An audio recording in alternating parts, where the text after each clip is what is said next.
Hello everyone, welcome on my channel. Today we study about the biology of 10th class. New chapter we start heredity and the variations. Heredity and evolution, sorry. Heredity और evolution को हम क्या करेंगे, शुरू करेंगे. ठीक है, तो जो हेरिडिटी है इसको मतलब ये एक तरह से क्या है, ये जेनेटिक्स का चैप्टर है. ठीक है, तो उसको हम स्टडी करेंगे कैसे हैं. तो व्हाट इज जेनेटिक्स, क्या होती है.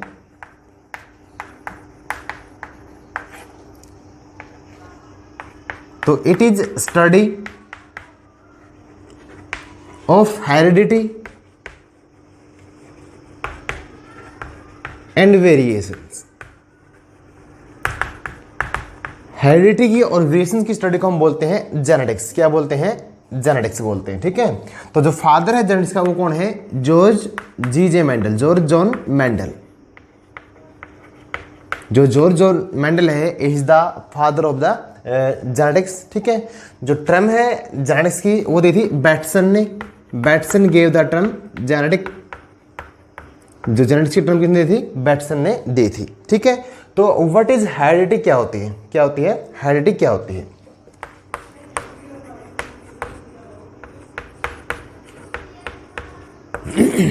तो ये क्या होता है, it is transmission of character या transfer of the characters. It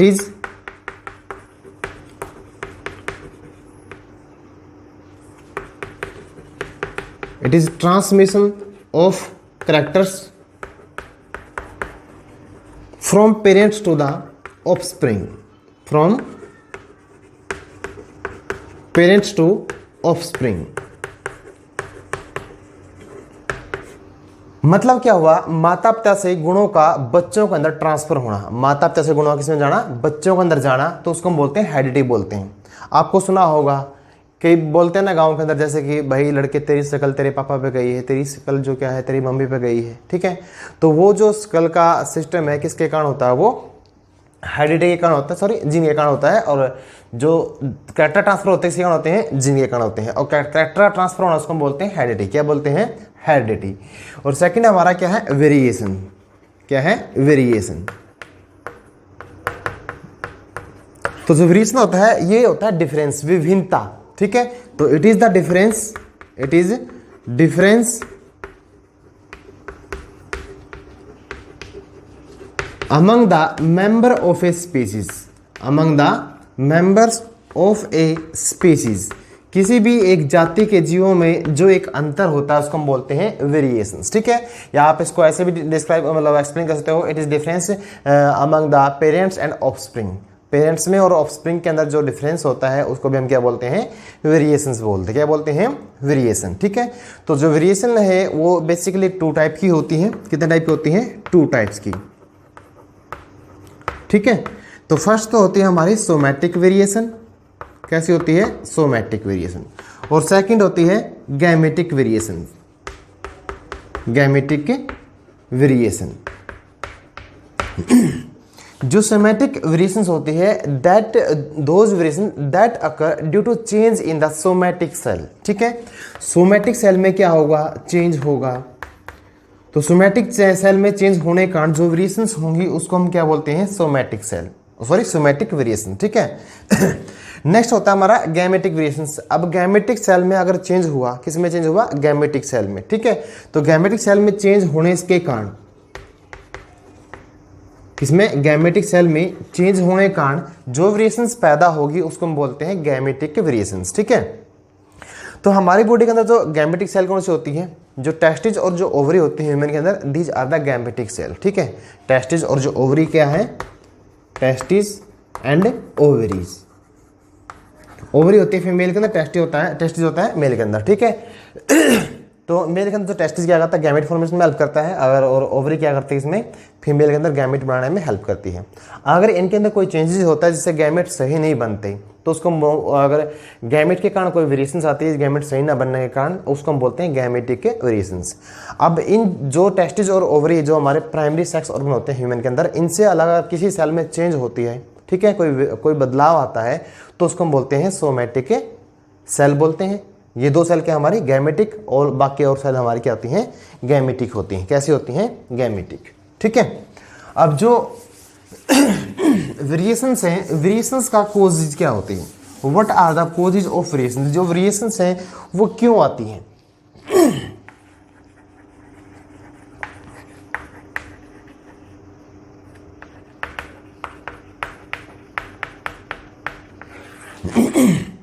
variations का एक तो मेन कोज होता है, एक तो सेक्सुअल रिप्रोडक्शन का, due to the sexual reproduction.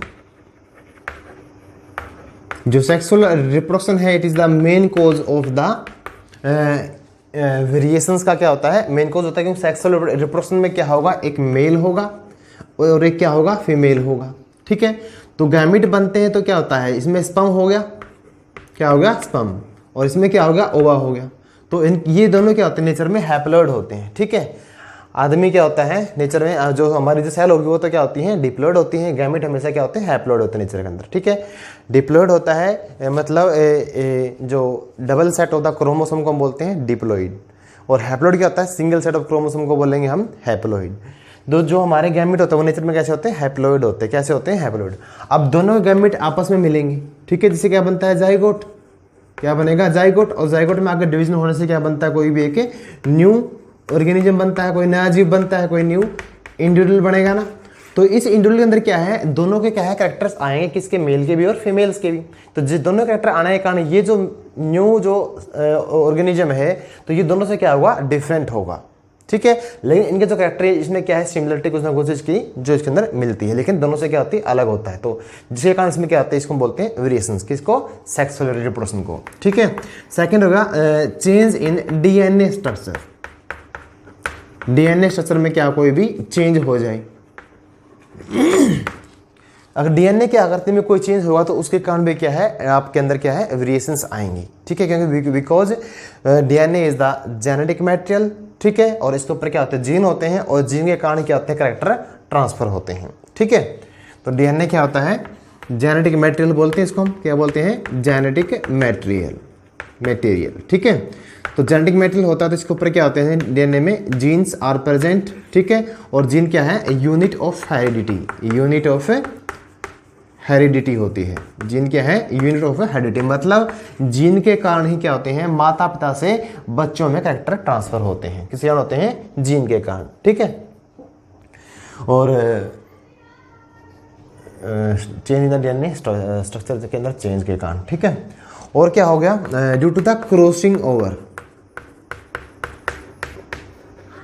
किसी कारण, क्रॉसिंग ओवर के कारण, किसी कारण, क्रॉसिंग ओवर के कारण। क्रॉसिंग ओवर में क्या होता है, बिटवीन द क्रोमोसोम क्या होगा, exchange of the genetic material. Chromosome के बीच में अगर जेनेटिक मटेरियल क्रॉस होता है तो उसको हम बोलते हैं क्रॉसिंग ओवर। ठीक है, अब मान लिया आपके पास क्या है, दो क्रोमोसोम ये है। ठीक है, ये मान लिया हमने ए बी और सी डी। ठीक है, दो क्रोमोसोम आपके पास ये है, डी ई एफ और जी एच। ठीक है, जब क्रॉसिंग ओवर होती है तो इस जो क्रोमोसोम की आर्म जाएगी नीचे और इसकी जाएगी ऊपर। ठीक है, तो कैसी स्ट्रक्चर हो जाएगी इसकी, ए बी, जो ये जो सी पार्ट तो रहेगा यहीं पे और जो डी पार्ट चला जाएगा नीचे, इस पार्ट का ई तो रहेगा यहीं पे और एफ चला जाएगा ऊपर। तो ये बन गया सी, ये पार्ट एफ था ना, एफ आ गया यहाँ पे, ये क्या है हमारा ई, और यहाँ पे क्या था, डी था ना, डी आ जाएगा यहाँ पर, और इसके नीचे बन जाएगा जी और एच। ठीक है, अब ये जो जगह होती है जहाँ पर दो क्रोमोसोम आपस में इस तरह से होते हैं तो इस जगह को बोलते हैं क्रॉसिंग ओवर। ठीक है, क्या यहाँ पे क्या होगी, क्रॉसिंग ओवर हुई। ठीक है, तो क्रॉसिंग ओवर से क्या बोला मैंने, एक्सचेंज होता है इसका जेनेटिक मटेरियल का। अब इनसे जो क्रोमोसोम बनेंगे वो क्या बनेगा, कैसे जोड़ा बनेगा इसका, ए बी और सी और एफ बनेगा।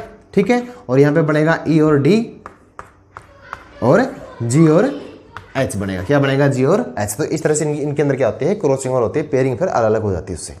ठीक है, और जिस जगह पे क्रॉसिंग होती है उसको बोलते हैं काइजेमेटा फॉर्मेशन। ठीक है, ये आपके काम की नहीं वैसे बता रहा हूँ, इसको हम जिस जगह पे क्रॉसिंग ओवर होती है उसको हम क्या बोलते हैं, काइजेमेटा फॉर्मेशन। ठीक है, आगे क्लासों में पढ़ोगे आप ये चीज़। ठीक है, तो जो वेरिएशंस का कुछ कॉज क्या होता है, due to the environmental effect के कारण भी क्या होती है, वेरिएशंस आती है, इन्वायरमेंटल से अफेक्ट। ठीक है, और ड्यू टू चेंज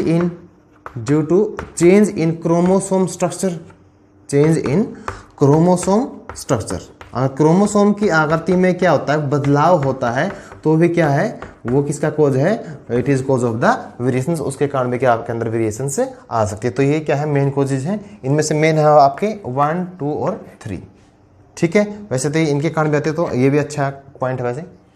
तो ये जो कॉजेज हैं जिसके कारण क्या होगी, आपके अंदर वेरिएशंस आती है, ठीक है।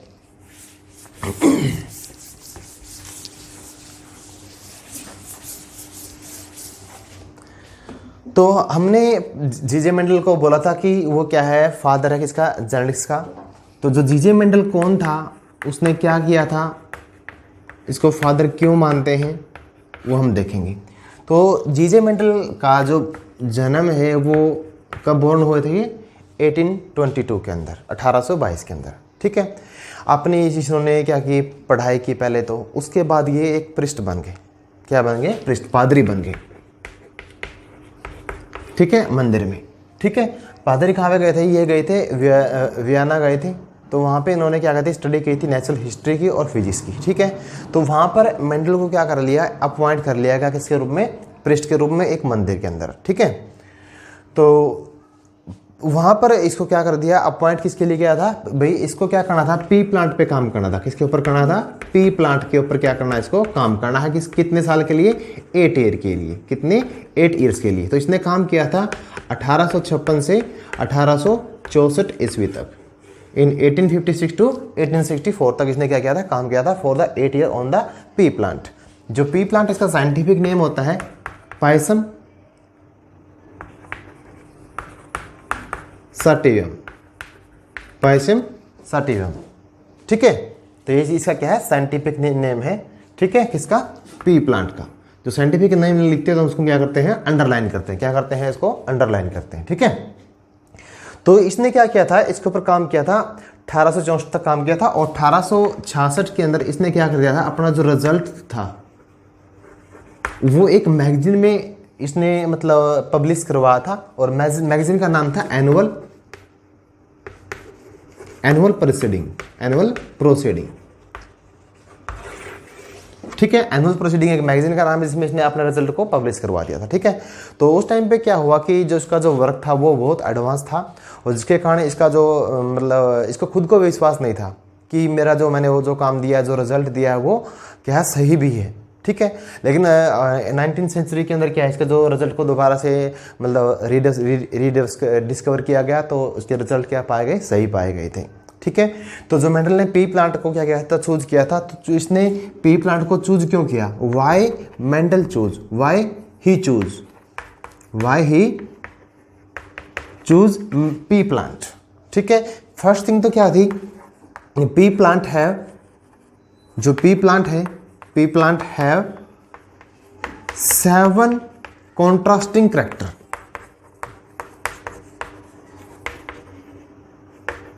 पी प्लांट्स में क्या होते हैं, 7 कॉन्ट्रास्टिंग क्या होता है, कैरेक्टर होते हैं। तो जिसके कारण इसने क्या किया था, जो पी प्लांट को मतलब सेलेक्ट किया था एक्सपेरिमेंट के लिए, ठीक है। तो जो 7 कैरेक्टर है वो क्या क्या है, तो इसमें हम पहले लिखेंगे जो कैरेक्टर्स, फिर होते हैं कैरेक्टर, होते हैं 2 टाइप के, एक तो होता है डोमिनेंट और एक होता है रिसेसिव। डोमिनेंट और रिसेसिव, इनको मैं आज ही बताऊंगा, आपको बाद में बताऊंगा, ठीक है। लेकिन पहले आप ये देख लें जिसने जो मेंडल ने कैरेक्टर कौन कौन से चूज किए थे। जो फर्स्ट कैरेक्टर था वो था हाइट का। किसका था, हाइट 2 ही होते हैं, या तो कोई चीज़ लंबी होती है, लंबी होगी तो उसको बोलेंगे डोमिनेंट। और जो सेकंड क्या होती है, ड्वार्फ को हम बोलते हैं बोनापन, क्या बोलते हैं, बोनापन, ठीक है। और नेक्स्ट कैरेक्टर था इसका फ्लावर पोजीशन। भी जो फ्लावर है, फूल, उसको सॉरी प्लांट के अंदर, वो किस पोजीशन के ऊपर लगे हैं, अगर एक्सिलरी हो पोजीशन के ऊपर होंगे तो क्या है, वो कैरेक्टर क्या है, डोमिनेंट है। और अगर वो क्या होते हैं, टर्मिनल होते हैं। अगर पोजीशन क्या है फ्लावर की, टर्मिनल है, तो एक तरह से क्या है, वो रिसेसिव कैरेक्टर है, ठीक है। और जो टर्मिनल का मतलब होता है, अगर कोई भी शाखा है उसके बिल्कुल क्या है, बिल्कुल आखिरी सिरे पे अगर कोई फ्लावर प्रेजेंट होता है तो उसको बोलते हैं टर्मिनल, बोलते हैं, क्या बोलते हैं, टर्मिनल, ठीक है। एक्सिलरी क्या होता है, जो एक्सिलरी बर्ड के पास क्या होता है, अगर प्रेजेंट हो तो उसको बोलते हैं एक्सिलरी। थर्ड है सीड शेप। सीड दो टाइप के होते हैं इसके अंदर, एक तो होता है राउंड जो डोमिनेंट कैरेक्टर है, दूसरा होता है रिंकल्ड। रिंकल्ड को बोलते हैं झुर्रीदार, ठीक है। जो सीड का कलर कैसा था, सीड कलर, ठीक है। सीड होते थे, येलो कलर था उनके अंदर एक तो, और दूसरा था ग्रीन। जो येलो कलर था वो डोमिनेंट था और ग्रीन था इसमें रिसेसिव, ठीक है। और नेक्स्ट था इसमें पोड कलर, ठीक है। पोड कलर होता है ग्रीन और येलो, ये क्या आता है इसका उल्टा होता है, ठीक है। और लास्ट से लास्ट ईयर क्या है, जो हरियाणा बोर्ड में ये क्वेश्चन मतलब एमसीक्यू के अंदर आया हुआ था, और मतलब ये कलर पूछा हुआ था। कई बार बच्चे क्या करते हैं, कंफ्यूज होकर उसको उल्टा लिख देते हैं, ठीक है। पोड की जो शेप कैसे होती है, एक तो होती है पोड इन्फ्लेटेड और दूसरी होती है कंस्ट्रक्टेड, ठीक है। इन्फ्लेट होता है चपड़ा, और सॉरी चपटा, ठीक है। इन्फ्लेटेड क्या होता है चपटा, और जो कंस्ट्रक्टेड क्या होता है थोड़ा सा भिचड़ा हुआ, ठीक है। लास्ट है फ्लावर कलर। जो फ्लावर थे, फ्लावर का कलर कैसा था जो उसने चूज किया था, ठीक है। वो एक तो होता है वॉयलेट, या उसको बोलते हैं पर्पल कलर, और सेकंड था जो रिसेसिव कैरेक्टर था वो कैसा था, वाइट था। कैसा था, वाइट, ठीक है। तो जो मेंडल ने क्या किया था, पी प्लांट को क्यों किया था, चूज किया था, क्योंकि एक तो उसके क्या थे 7 कॉन्ट्रास्टिंग कैरेक्टर थे। इनमें से हम क्या उसको देख के इजीली पहचान सकते थे भाई ये क्या है। अगर टाल है या ड्वार्फ है कोई भी प्लांट है तो उसकी हाइट से हम पता लगा सकते हैं इसके अंदर जीन डोमिनेंट आए हैं या रिसेसिव आए हैं। उसकी जो सीड की शेप से पता लगाएंगे, सीड राउंड है तो क्या उसमें डोमिनेंट कैरेक्टर है, और रिंकल सीड है तो उसमें क्या है एक तरह से रिसेसिव है। तो इसी तरह से उसने क्या था, एक तो पहली बात तो ये थी इसलिए उसने उसको पी प्लांट को सिलेक्ट किया था, ठीक है, due to the 7 contrasting character. तो एक तो ये कारण था। सेकंड जो रीजन है वो हम देखते हैं अभी। सेकंड था these flower are bisexual flower. कैसे फ्लावर होते हैं ये, बाइसेक्सुअल फ्लावर होते हैं। और बाइसेक्सुअल होने के कारण इनमें क्या होती है, क्लिस्टोगैमी। क्लिस्टोगैमी होती है सेल्फ पोलिनेशन की एक टाइप होती है, ठीक है। मतलब इसमें पोलिनेशन क्या हो सकती है, खुद के अंदर हो सकती है, ठीक है। थर्ड कैरेक्टर क्या था, we can do cross pollination. इसके अंदर हम क्रॉस पोलिनेशन भी करवा सकते हैं। वो टेक्निक होती है बाय इमैस्कुलेशन,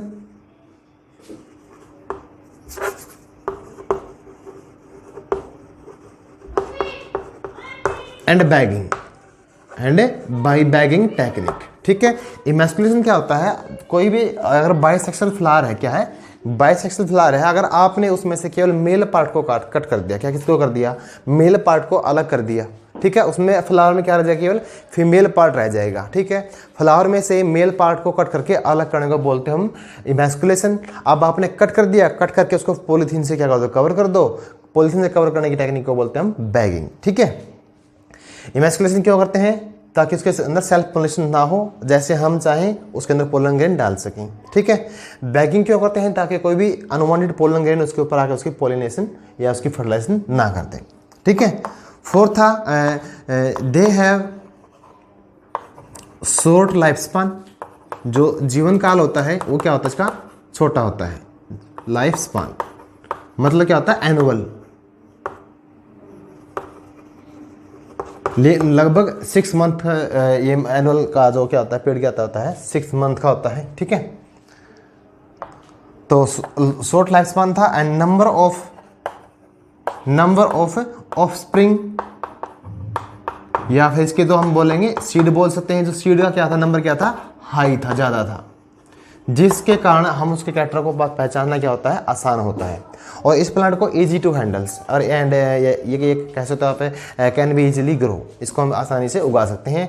तो इसलिए ये जो 5-6 कारण थे जिसके कारण मेंडल ने इस प्लांट को क्या किया था, चूज किया था, ठीक है। Now we study about the basic term of genetics that are very helpful for this chapter, ठीक है। अगर आपको चैप्टर को समझना है तो आपको ये टर्म आनी चाहिए। अगर आपको ये टर्म नहीं आएगी तो चैप्टर आपको समझ में नहीं आएगा, ठीक है। तो सबसे पहले हम देखते हैं जीन। जीन क्या होता है, ठीक है।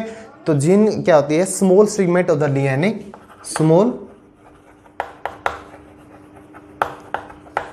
सेगमेंट ऑफ डीएनए, ठीक है,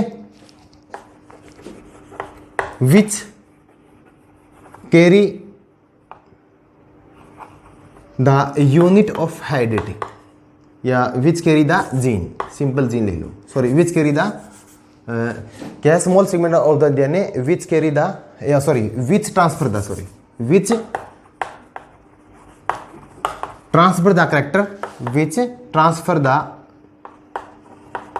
करेक्टर टू नेक्स्ट जनरेशन, जो अगली पीढ़ी में क्या करता है, करेक्टर को ट्रांसफर करता है, ठीक है।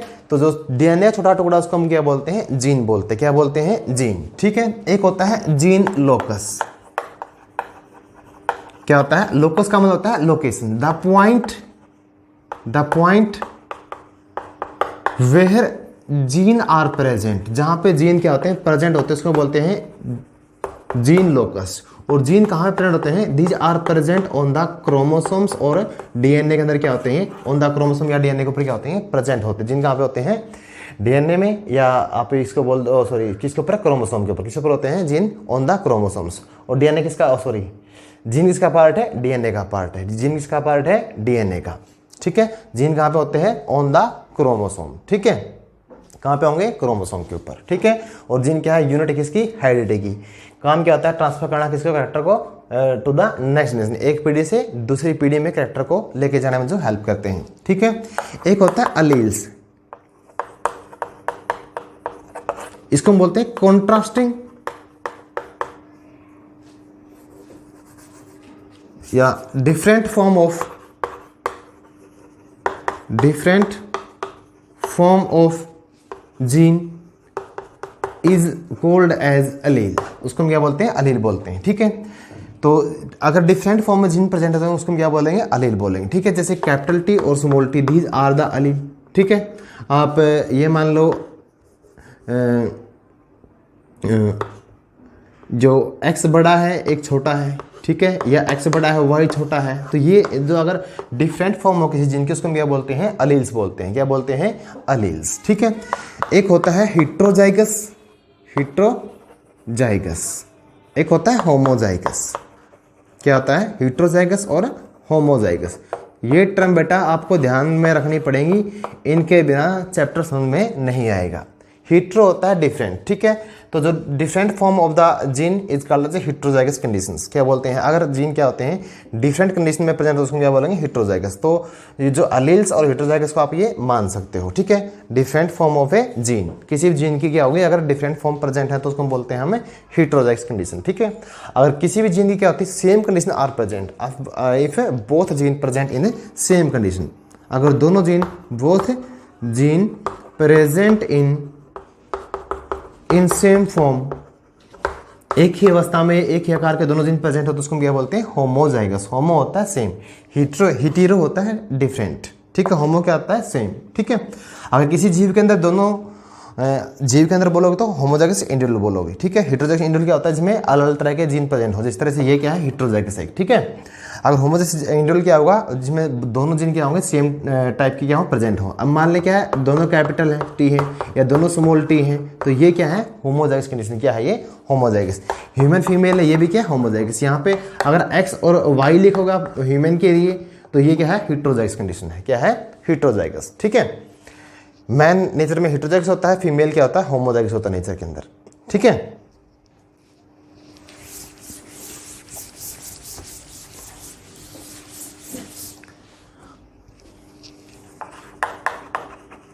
एक होता है डोमिनेंट जीन और एक होता है रिसेसिव, क्या होता है, रिसेसिव जीन।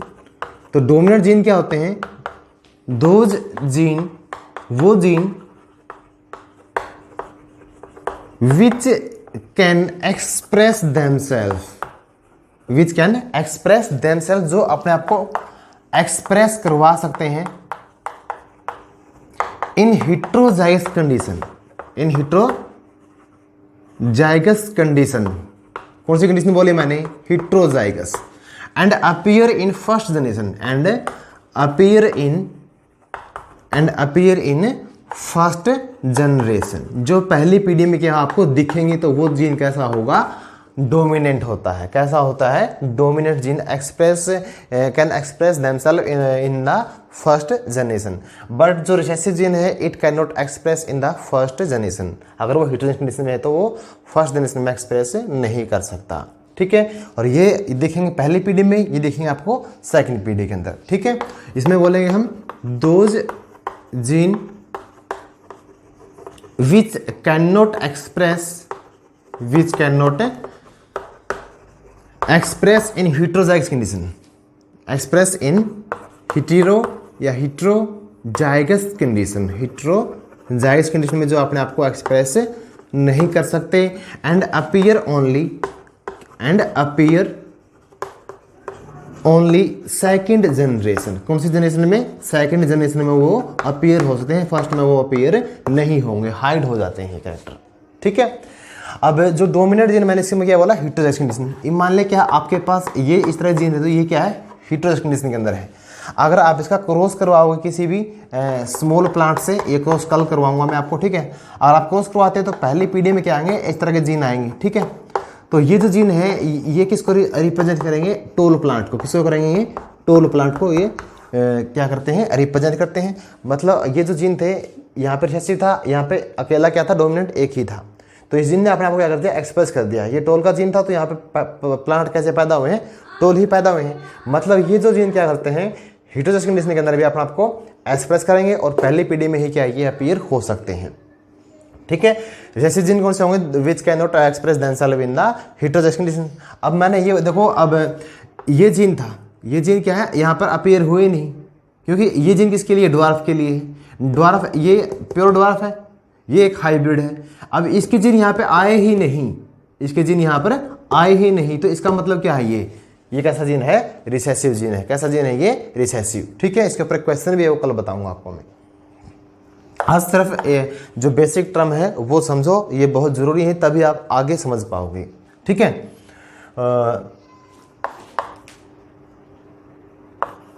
F1 जनरेशन, इसको हम बोलते हैं first filial generation. First filial generation, तो जो फर्स्ट जनरेशन होती है इसको हम बोलते हैं फर्स्ट फिलियल जनरेशन। एक होती है F2 जनरेशन, उसको बोलते हैं हम सेकंड फिलियल जनरेशन। ठीक है, फर्स्ट जनरेशन कब होगी, जब पेरेंट आपस में क्रॉस करेंगे तो उनसे जो पहली पीढ़ी पैदा होती है। ठीक है, अब मान लिया मेरा और चलो किसी और प्लांट का लेते हैं। ठीक है, अब मान लिया कोई प्लांट है, ये दो प्लांट मान लिए हमने। ठीक है, इन दो प्लांटों से जो पहला बच्चा पैदा होगा तो ये क्या है, पहली पीढ़ी है। अब इस प्लांट का किसी से शादी होगी मान ले इसकी। ठीक है, या काऊ मान लो यार, काऊ से आप सही समझ में आओगे। ठीक है, मान ले ये काऊ है, ये बुल है, ओक्स है। ठीक है, ये काऊ है, ये क्या है, ओक्स है। अब काऊ का ओक्स में आप आपस में क्या हुआ, मैटिंग हुई, जिससे क्या हुआ, मान ले क्या है, यहाँ पे काऊ ही पैदा होगी, बछड़ी पैदा हो गई। ठीक है, अब बछड़ी का दोबारा से फिर क्या हुआ, किसी मतलब ओक्स से क्या करवाएंगे, क्रॉस करवाएंगे ना। अब उससे मान ले क्या कोई भी ओक्स पैदा हो गई। ठीक है, तो जो ये बछड़ी पैदा हुई थी पहली जनरेशन में, ये तो क्या थी, हमारी फर्स्ट जनरेशन थी। अब दोबारा जो ओक्स पैदा हुई, ये क्या हमारा F2 जनरेशन है। क्या है वो, F2 जनरेशन है। किसी भी सेक्सुअल रिप्रोडक्शन में जो पहली पीढ़ी पैदा होती है उसको हम बोलते हैं F1 जनरेशन। जो पहली पीढ़ी की दोबारा शादी होती है उसके बाद कोई पैदा होता है उसको बोलते हैं हम F2 जनरेशन। ठीक है, ये मान लिया हमारे पेरेंट है, हमारे पेरेंट से हम पैदा हुए तो हम कौन सी जनरेशन है, फर्स्ट। अब हमारी शादी होगी, हमसे जो हमारे बच्चे पैदा होते हैं वो कौन सी जनरेशन है, सेकंड जनरेशन है। कैसी है वो, सेकंड जनरेशन, दूसरी पीढ़ी। ठीक है,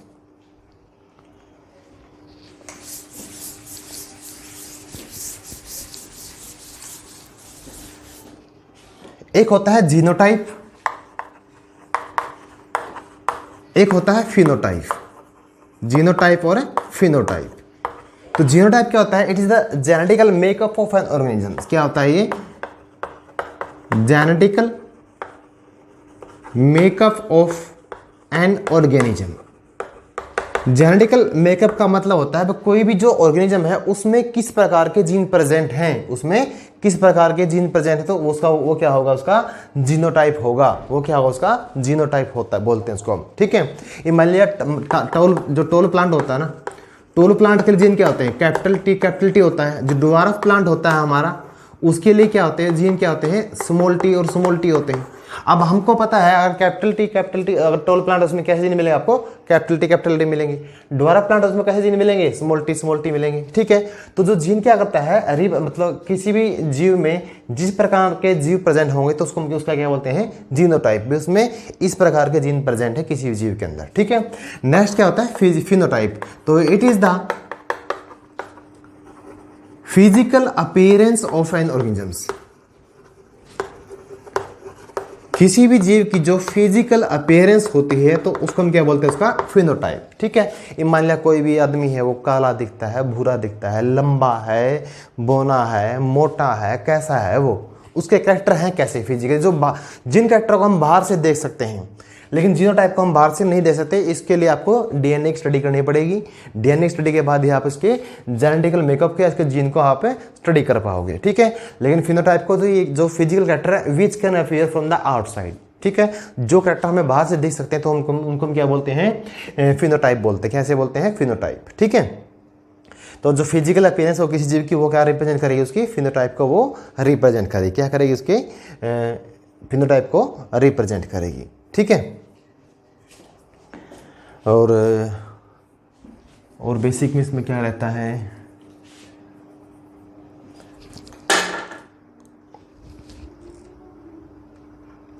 ठीक है। अब हम देखते हैं इवोल्यूशन। इवोल्यूशन क्या होता है, हेरिडिटी के बारे में मैंने पढ़ लिया, बेसिक टर्म के बारे में पढ़ लिया।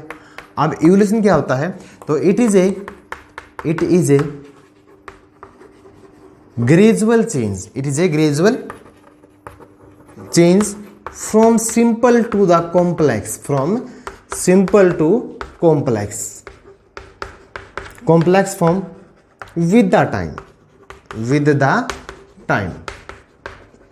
तो उसको हम क्या बोलते हैं, एवोल्यूशन, ठीक है। ग्रेजुअल चेंज होता है सामान्य बदलाव, किसी भी एक साधारण सी चीज में, किसी भी एक साधारण चीज से क्या बनना, कॉम्प्लेक्स चीज का बन जाना, तो उसको हम क्या बोलते हैं, इवोल्यूशन बोलते हैं। क्या बोलते हैं, इवोल्यूशन। मतलब समय के अनुसार जैसे टाइम पास होगा, जैसे अब क्या हम ये मानते हैं कि पहले क्या थे, सारे यूनिसेलुलर जीव थे। अब यूनिसेलुलर जीव में क्या हुआ, बदलाव हुआ, किसके साथ है, टाइम के साथ। तो वो क्या हुआ, सिंपल चीज किस में बदल गई, मल्टीसेलुलर बदला, कॉम्प्लेक्स चीज में क्या होगी, वो बदल गई। तो किसी सिंपल फॉर्म का एक कॉम्प्लेक्स फॉर्म में चेंज होना समय के अनुसार, उसको हम बोलते हैं इवोल्यूशन। इवोल्व होना, किसी चीज का चेंज के कारण किसी चीज का उत्पन्न होना, पैदा होना, ठीक है। अब मान लिया क्या है आपके पास, मान लिया मेरे पास क्या है, एक चौक था, ठीक है, छोटा चौक है। इसमें मैंने एक डिफरेंट कलर का ये चौक ये लगा दिया, फिर ये लगा दिया। अब ये क्या है, एक अलग चीज बन गई ना। और तीनों को जोड़ूंगा तो अलग चीज बन जाएगी ना। तो ये एक तरह से क्या है, इवोल्यूशन है। ये पहले सिंपल थी, इसमें एक चीज जोड़ दी और कॉम्प्लेक्स बन गई, ठीक है। तो टाइम के अनुसार जो चेंजेस होते हैं तो उसको हम क्या बोलते हैं, इवोल्यूशन बोलते हैं। क्या बोलते हैं, इवोल्यूशन, ठीक है। तो जो इवोल्यूशन से क्या होता है, ओरिजिन ऑफ न्यू स्पीसीज होता है। क्या होता है, origin of new species.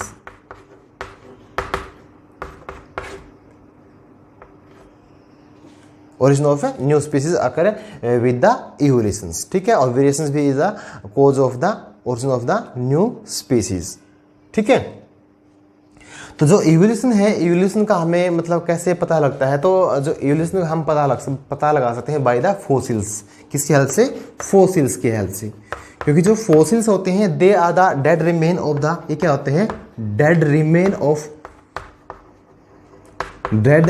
Of plant and animals, plants and animals. Dead remain क्या होता है, मरा हुआ जो अवशेष होगा किसी भी प्लांट का या एनिमल का, उसको हम क्या बोलते हैं, फोसिल्स बोलते हैं। क्या बोलते हैं, फोसिल्स, ठीक है। मतलब मरा हुआ भाग, मर के जो जीव का जो पार्ट बच जाता है, उसके जो कंकाल बच जाते हैं, तो उसको वो क्या होता है, उसका फोसिल्स होता है। अब हमें कैसे पता लगता है कि पहले जो आदमी था वो कैसे था, कैसे चलता था। क्योंकि जो उनका जो कंकाल होता है वो मुड़ा हुआ है, तो हम ये अंदाजा लगाएंगे उससे भी, जो आदमी पहले झुक के चलता था। आदमी की जो खोपड़ी से क्या पता लगता है, उसकी शेप का पता लगता है। पहले खोपड़ी मिलाते हैं हम और अब की खोपड़ी मिलाएंगे तो उसमें जो चेंजेस हुआ है तो उसके बारे में हम क्या करते हैं, डिटरमाइन करते हैं, भाई ये चेंजेस हुआ है और ये चीज़ क्या है, इवोल्व हुई है। तो इस तरह के जो इवोल्यूशन का हम किससे पता लगाते हैं, फोसिल्स से, ठीक है। तो ये क्या करते हैं, हमें जो प्रूफ प्रोवाइड करते हैं या एविडेंस प्रमाण प्रोवाइड करते हैं कौन, फॉसिल की हेल्प से, ठीक है, जिससे हमें इवोल्यूशन का पता लगता है भाई जो पहले जीव कैसे थे और आज उनसे उनमें बदलाव होके कैसे जीव बन गए, ठीक है। तो this is about the basic of the this chapter. Today I come with a different and the interesting topic. तब तक के लिए bye, thank you, please like my video.